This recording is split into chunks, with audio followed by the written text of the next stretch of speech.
So I just wanted to talk to you about, since you have this lived experience with trafficking and all of those things, so what are you most passionate about conveying to our audience? You covered a lot of that, but what do you want people to know about that experience and what they can do to support people who are trying to transition out of that?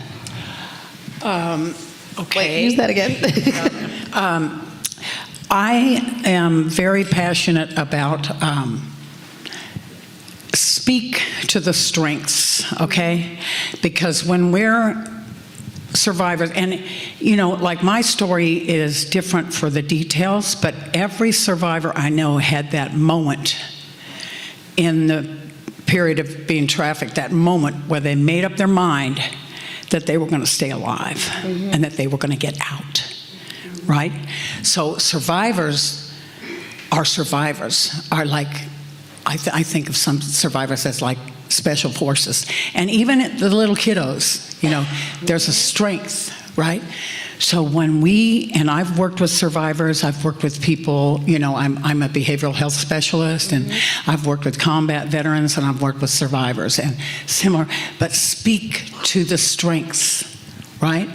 That's what we want is to tell people, just remind them of how strong they are and how brave they are and things like that, because those are very, very important things to know. And when there's trauma, trauma makes you have a tendency to criticize yourself too much.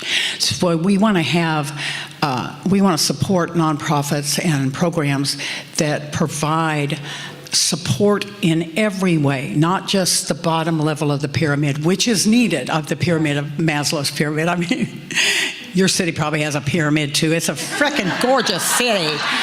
But, just the basics, yes, survivors need their needs met, okay? And then they need all that other support.